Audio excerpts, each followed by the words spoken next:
Hello everyone, Alistair Gold here.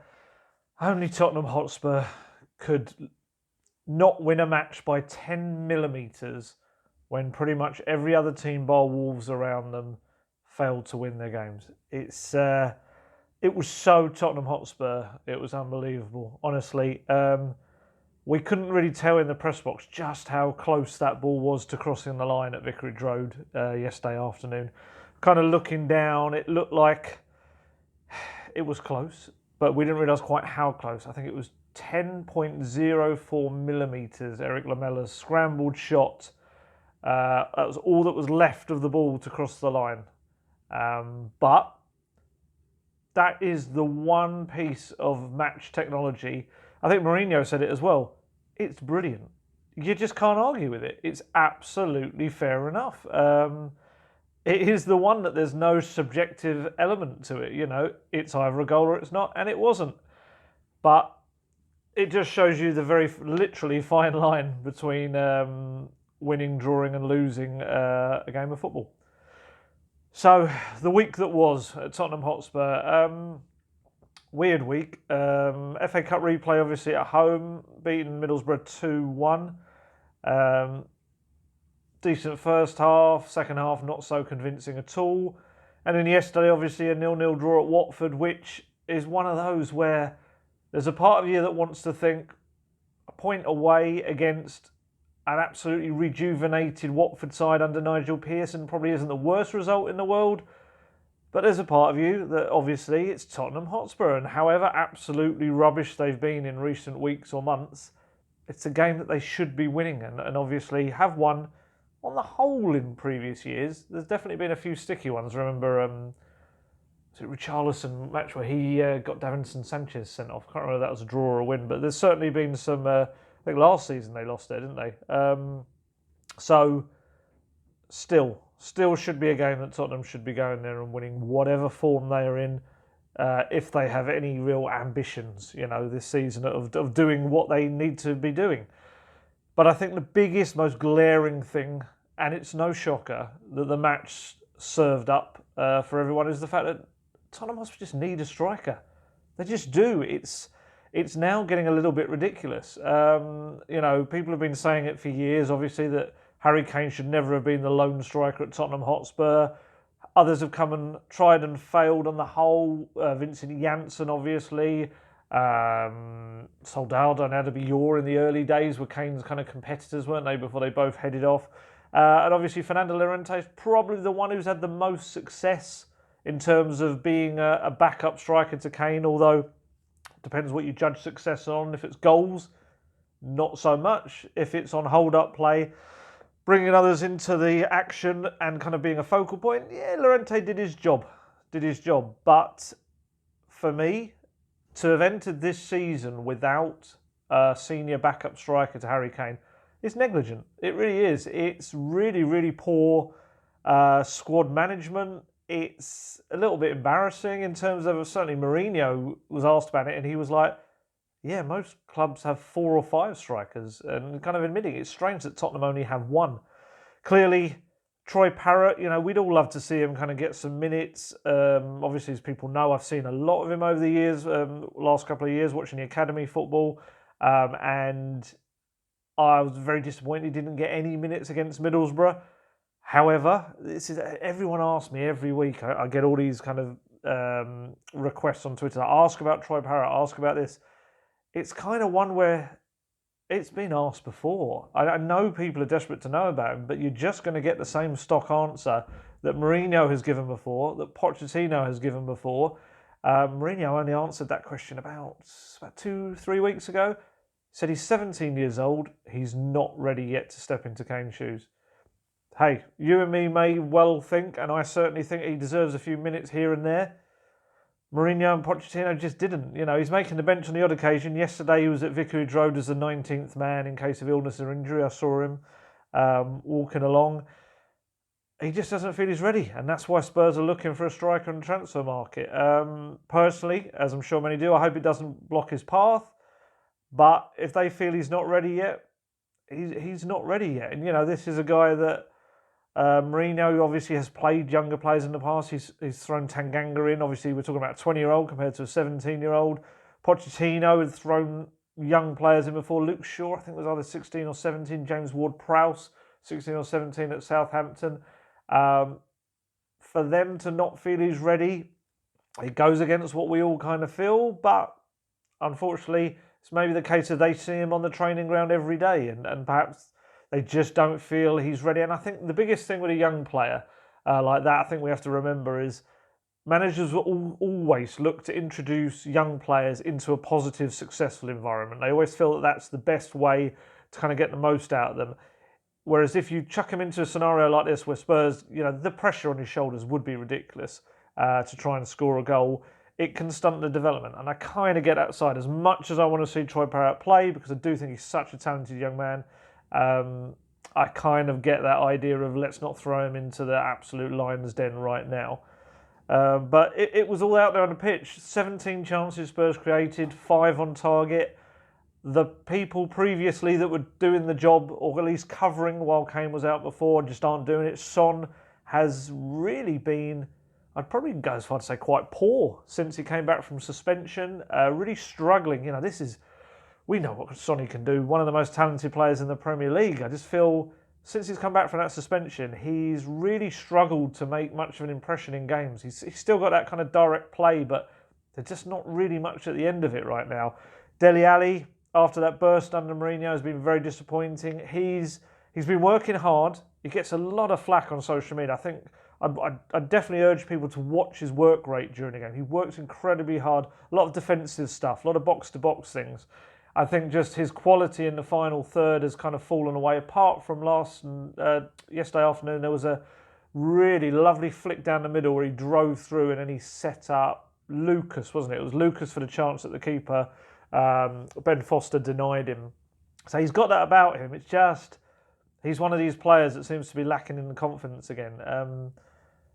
Lucas, touched on him. I probably wouldn't put him in that group of really underperforming players right now. I think Lucas is a player who gives everything. I watched him in the final moments yesterday. He left everything on that pitch. He tried everything. He's obviously quite inconsistent in his finishing. He doesn't believe he's a lone striker. That's not his role. I'd argue that as a winger, he's probably not creative enough either. But I probably wouldn't throw him in that category. I think his touch lets him down at occasions, but I thought first half I thought he was quite poor yesterday. Second half I thought he played really well. I thought he held the ball up really well, went on runs with it. I thought he was much better. In the first half he was a bit of a wall, the ball's bouncing off him, but second half I felt he did well. Just doesn't, like the others, doesn't have that end product right now. The stats aren't good. It's the first time Spurs have failed to score in 3 consecutive Premier League matches since November 2013. They've failed to win the last 6 matches, Premier League matches, without Harry Kane, and they haven't scored in 4 of those. If that doesn't scream, oh my goodness, by a striker, I don't know what does. And I don't know who would scream, oh my goodness. But it is, like I say, it is negligent. It's when Mourinho was asked about whether Spurs would buy a striker after the match, he came out with the most trademark Pochettino answer ever. If anyone... Obviously, I've sat in a lot of those press conferences. I sometimes was asking those questions. But if anyone ever used to listen to Pochettino talk about signings, it was always, well, maybe. If we can do something, great. If not, I'm happy with my squad. And Mourinho pretty much did that textbook answer yesterday. It was like, possibly we'll try and get a striker, possibly not. And it was just like, you need a striker. If Tottenham Hotspur, the chairman Daniel Levy, cannot deliver a striker for Mourinho in the next fortnight, it'll have been a massive failing. I can't see how Spurs are going to score the requisite amount of goals in the next 3-4 months that's going to even get them into the top 4, even top 6, quite frankly. It's a massive gaping hole in the team. And it's, like I said before, a little bit embarrassing that we're at this moment and it hasn't been fixed, whether it be in the summer or right now. You could see Pochettino in the summer was getting a little bit angsty about it. I remember asking about the striker situation. He wasn't happy. It's mad. It's mad that, we're in the final fortnight of the January window and Spurs still don't have a striker. it's not good enough. It really isn't at all. There's options out there. I think the key for Spurs is they're going to have to go one of two ways, aren't they? They're going to have to look for someone that scored a lot of goals, whether it be in a foreign league, and take a chance. Take a chance that you can transfer that. A Piontek. I've been pronouncing that one wrongly. Krzysztof Piontek from AC Milan. He's left out of the Milan team again today. I think the problem with him is that Spurs seem to be looking for a loan option, not willing to pay. I think it's about 30 million or so for him. Newcastle have been sniffing around him as well.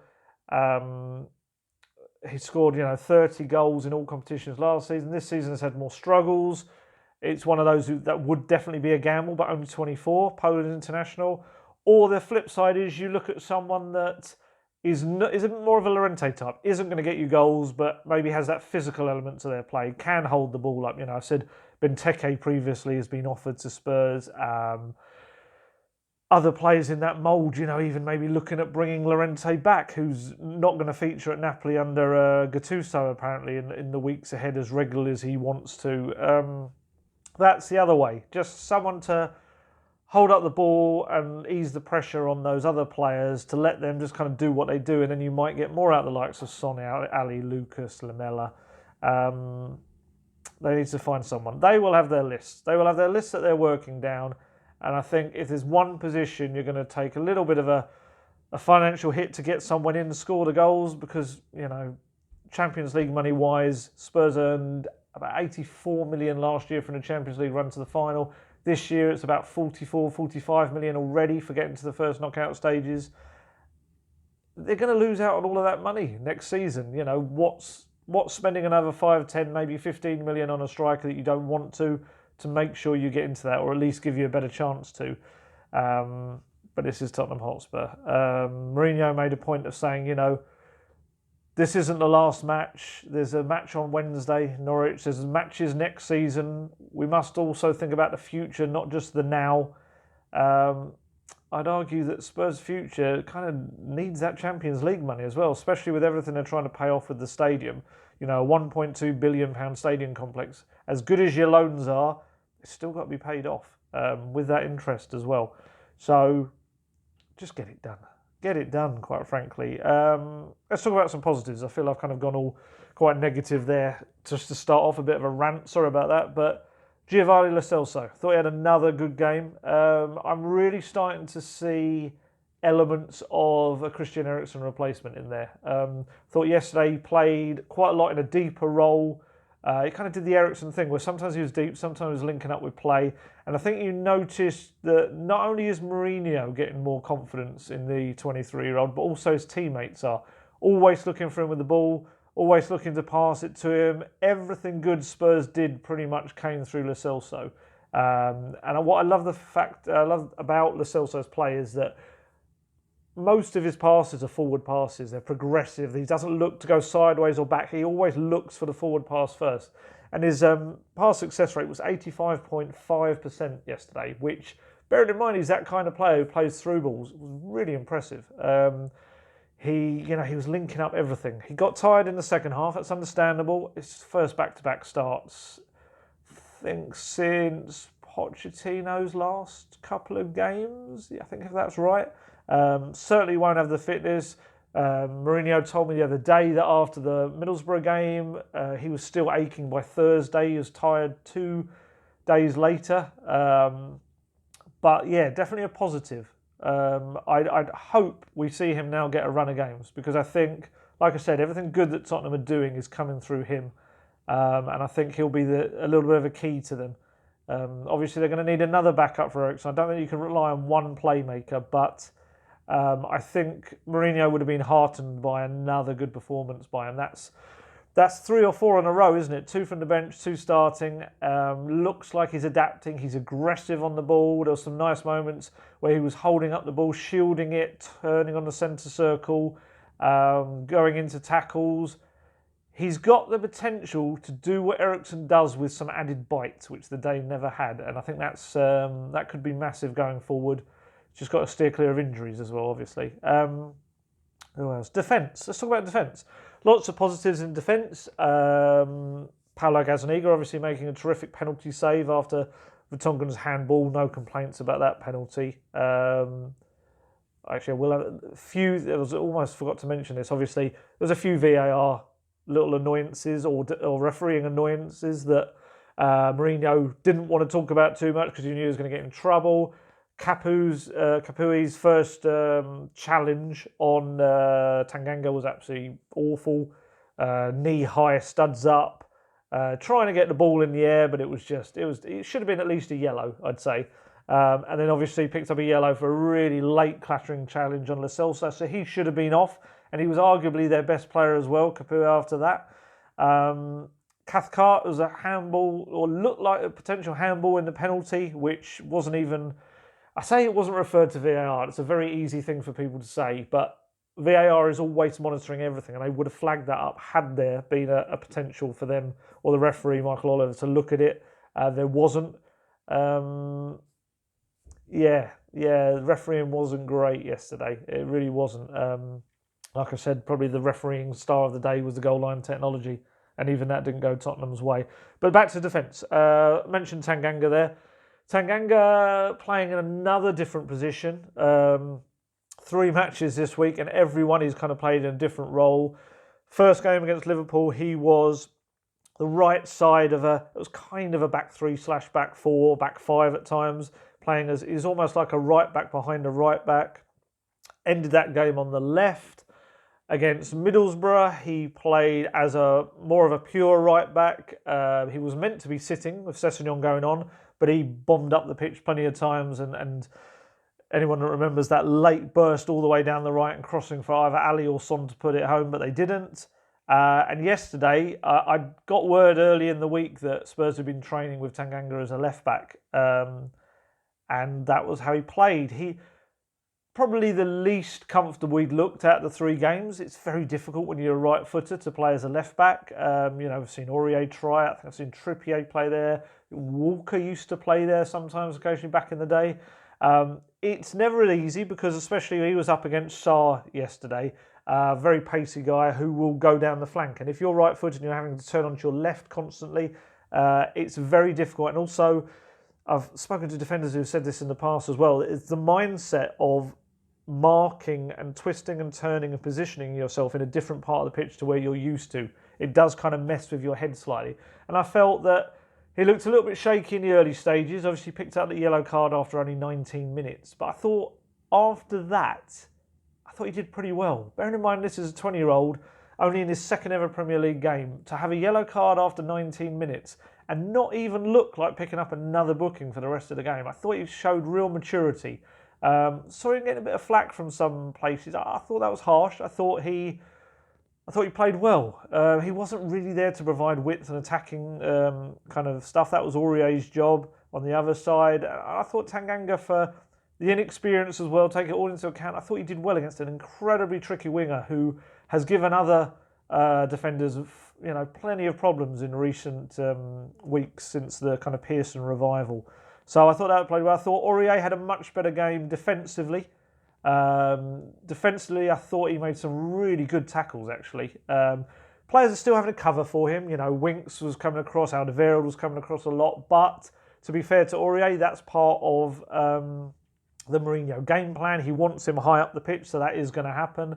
I'd say the one side of his game, obviously, which is probably not his weaker side, which I didn't think was great yesterday, was the attacking side of stuff. Keeping possession especially. He lost the ball 29 times yesterday, which was way more than anyone else on the pitch. I think Deeney was 25 times, and that was the next highest person. And obviously in Deeney's role, he's up winning headers or trying to win headers, and he is going to naturally knock down the ball to other people. So for Aurier to do that more in terms of his passing was disappointing. He did obviously put in that cross for Lamela in the final seconds for that goal that wasn't. But it was better from Aurier. I thought, like I said, defensively, it was some really good last-ditch tackle. He had Deulofeu, which obviously, like Sarr on the other side, is a bit of a different kind of maybe more tricky player. And he and Alderweireld had to really kind of gang up on times to try and deal with him because he's a tough guy when he's up for it to counter. Vertonghen still doesn't look match fit, doesn't look sharp. The giving away the penalty was ridiculous. I don't know why his hand was up there.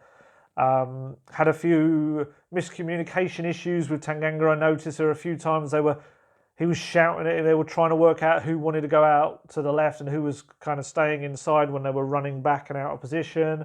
That wasn't too great. Alderweireld was okay, no real issues with him. But defensively, I think the key thing was the clean sheet. It's the first clean sheet Spurs have had away in the Premier League since New Year's Day 2019 at Cardiff, which I remember having to get up for because it was the last long trip you want to do. I think it was a lunchtime kickoff as well, or an earlier kickoff on New Year's Day. That's over a year since they last stopped an opponent scoring on the road in the Premier League. Ridiculous. Absolutely ridiculous, really. That's been their biggest issue. It's been keeping goals, and obviously allied now with the problem in scoring them, it is a bit of a recipe for disaster. But I do feel the defence, I can kind of see elements of what Mourinho's tried to do in recent games. We've had 3 games now. They really probably could and should have kept a clean sheet in all 3 of them, and they haven't looked like doing that in previous matches. He had that week before the Liverpool game, and I know he did a lot of real defensive work with the back line, really worked one-to-one sessions with a lot of them, really drilled some stuff in, and I think that's the one real area of improvement you can see on the pitch. They do look tighter. I think Watford only had 2 shots on target yesterday, one of those being the penalty. It was much, much better. Gazaniga, I think, only had the 2 saves to make, and one of them was a cross that kind of almost dipped under the crossbar. I feel that's getting somewhere, which is and it's massive testament to Tanganga as well. He's made that switch. He's come in. I thought it was a little bit harsh on Sanchez yesterday. He had one of his best games in a long while against Liverpool, and then was a little bit shaky against Borough and found himself out of the team, which felt was a bit harsh. But yeah, I can see where that defence is going. I think that's a big thing. I think they just have to make a decision on left back now. He clearly, he's told me he doesn't feel Sessegnon's ready to be a proper, pure left back right now. I think they're all patiently waiting for Ben Davies to come back. He certainly seems to be the guy that fits the system, can stay out wide, but can also cut inside to make up a back 3 when they're in possession. So all eyes on Ben Davies getting fit, which I bet no one else was probably thinking about, because Danny Rose has got a little bit of a back injury at the moment. That's the only reason Mourinho says he's not kind of featuring at the moment. But I also don't think he really fits Mourinho's system either. Juan Foyth missed out on another squad. I wouldn't be shocked now to see Juan Foyth head out on probably more likely loan, but I wouldn't rule out a permanent move. He's just not getting the game time. He's not getting the minutes. Tanganga has obviously gone ahead of him. He's, a year or 2 younger than Foyth, and he's now considered as a regular starter. Looks to be that way going forward as well. So for Foyth, it's another one. This kind of Mourinho thing. He's very brutal. Foyth was massive praise against Bayern Munich away. He was one of the ones who really I learnt a lot about him. What Mourinho said. Then he went to Norwich, made a bit of a mess, handed them the first goal really, although there's still a lot for them to do in that move. And then he found himself out of the team and he hasn't really appeared since. So I wouldn't be shocked if he and Walker-Peters is still being kind of touted for that Crystal Palace move. We're still not sure whether it's a loan or permanent as well for him. I think originally Palace wanted him on loan. I think Spurs possibly. The little noise is that they're trying to make it a permanent one, which is a shame. But I think they're just after funds at the moment to bring other people in. Both of them actually don't affect the European squad either. Obviously Walker-Peters homegrown, but Foyth, because he's been at the club a couple of years, is under a certain age. He's also on the B list for the Champions League squad this year. So they actually would be losing 2 players that aren't going to take them over. That's another key thing to keep an eye on. That European list, I think I worked it out, and I think they're 1 player over now. They've signed Gedson Fernandes. Gedson Fernandes. I've got to get out of the habit of calling Gedson. It's Gedson Fernandes. So unless they drop Vorm again, who came in as an emergency cover for Lloris, they're not going to be able to sign any foreign players without removing another person as well. So that's something to keep an eye on, because it does obviously make an impact on who they can sign, who gets left out. Obviously, Wanyama may go, Ericsson may go. They're ones that will balance it out, but time is running out. Tottenham Hotspur doing what they do with these late deals. It's not good. I mentioned Gedson Fernandes there. Very different way Mourinho has clearly to Pochettino of dealing with new players. Pochettino, if they hadn't had a pre-season with him, it was painstakingly slow, the adapting process for him. He felt they had to adapt his philosophy, training methods, fitness levels required, the Premier League, and we saw it obviously. Lo Celso was a bit of a different case because he didn't really have a pre-season himself, then got an injury, Sessegnon had an injury. But certainly players in the past, Lucas Moura is a good example. He's the only player that Pochettino signed for the first team in a January transfer window. And it was, he barely started matches in the second half of that season that he came in. Next season started to get more chances, but it was such a slow process. Mourinho clearly doesn't buy into that. Gedson Fernandes straight into his first squad on the bench, came on with, I think it was about 10 minutes to go. Little bright moments. It was one of those classic new signing kind of introductions in that he's more of a central midfielder, but Mourinho had clearly said, I'm not going to put too much responsibility on you. I'm not going to put you straight slap bang in the middle in a big, tough match against a team that are very physical. You go be more of an attacking kind of threat. Just run, just use your skill, get at them. And he did little moments. He had I think Son put him away into the box quite early on. He hesitated a bit and then kind of, rather than taking a first-time shot, knocked it across the face of goal, which was a wasted opportunity. There was a nice little back heel into Ericsson's pass during one move. And then he was involved with the move that led to Lamella's 10mm short strike on goal. He kind of played it. I think I remember him playing it into Ericsson, who then spread it out to Aurier and then to Lamella. So, a little bright kind of cameo. Nothing to really write home about, but it was it showed he's a confident lad, and that'll only grow. He's got a good setup in terms of his parents. I think his sisters moved over to London a few years ago to look for work rather than staying in Portugal. He's now staying with them. It's very close to the Tottenham Hotspur Stadium, apparently. And he speaks really good English. So in terms of that adaptation, is actually... he shouldn't need too much of that. It's just now going to be getting used to his teammates and the league.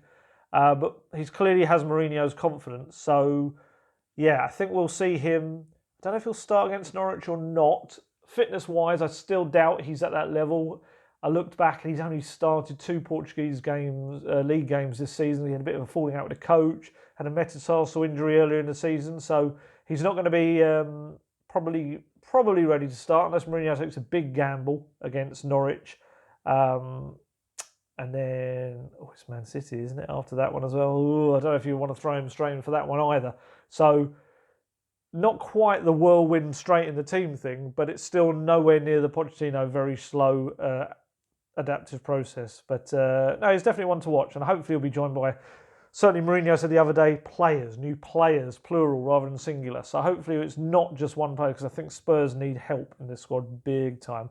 So I'd imagine, especially if they're going to lose some, I think it's going to have to be a busy last fortnight, because it's all about the top 4. As I said, those finances, and as we said right at the start of this piece, Spurs draw when they could have got a win could be so important in terms of what everyone else did. Sheffield United and Arsenal drew. Wolves came back superbly to beat Southampton. And then Chelsea absolutely threw it away at Newcastle. Lots of teams struggling against Newcastle this season.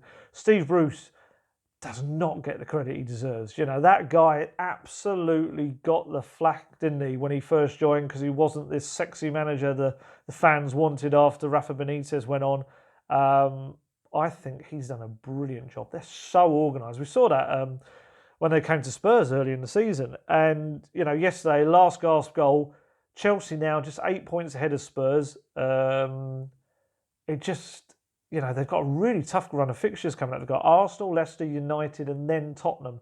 It's very reminiscent of that little phase where they kind of started to mess up in Mourinho's early weeks. And obviously it led to that big showpiece game at the Tottenham Hotspur Stadium that Spurs mucked up. didn't show up, and rather than going ahead of Chelsea for Christmas Day, they ended up absolutely chucking it away, and the gaps just started to go back out again. I felt that psychologically was probably a really damaging moment, I think, and that was maybe where the Mourinho era started to kind of hit some road bumps after the honeymoon period, where they realised, oh, actually, we're probably not as good as we're telling ourselves right now. And obviously, Spurs have to try and take advantage. They've got their own tough games, obviously Chelsea and City in there as well. Norwich isn't easy either. And we can't forget the teams in the middle. In the centre of all that, United, Wolves, Sheffield United, all having, well, Wolves and Sheffield United having great seasons. United obviously still quite inconsistent. They've got Liverpool away today, which is obviously going to be an incredibly tough one for them. But it just shows that the door isn't closed on the top four, despite the utter mess that Tottenham Hotspur have been this season. But now it's over to Levy, Daniel Levy, because Spurs, with their current squad, with the injuries they have, with Kane and Sissoko out until April at the earliest, they cannot, in the state they're in, they will not make the top four. They need help, they need additions, and Daniel Levy has to provide those players from Mourinho, otherwise we know which way this is going to go. We know that Spurs are going to limp to the end of the season. We know Mourinho is going to get frustrated. He knew that he wasn't going to have big funds when he signed on for this job, but he also probably thought he was going to get a bit of help if things went a bit wrong, and that hasn't really been the case thus far, other than the Gedson Fernandes loan. All eyes on Daniel Levy. I think Mourinho has, whether it was deliberately or inadvertently, has put the pressure on him. He's made it very clear that Spurs need a striker. Pochettino in the past didn't. He was very kind of woolly, towed the company line when it came to stuff like that. Perhaps there's a financial element to that in not alerting other clubs to desperation. However, knowing how football works and the way agents work, they would have been very aware anyway. The moment Kane went limping off that pitch, that Spurs needed a striker. It wasn't rocket science. But the pressure's on Daniel Levy now. It's going to be real proof now whether he can deliver and whether he's just going to take a little bit of a gamble, because I don't think there's any guaranteed strikers who will definitely score you those goals. I think they're going to have to take a gamble on someone. Nobody lets a brilliant striker leave in the January window. It's just, life doesn't work like that. Summer's different. In January, it doesn't work. So, yeah, all eyes over to Steve Hitchen, the chief scout, who will have passed on many recommendations. He'll have done his job. Jose Mourinho is trying to do his job. Now it's over to Daniel Levy to do his and help Tottenham out. I shall catch you later. Another busy week to come. Transfers, press conference Tuesday, Norwich Wednesday. Hopefully I've got some good stuff to report on for you. Catch you later.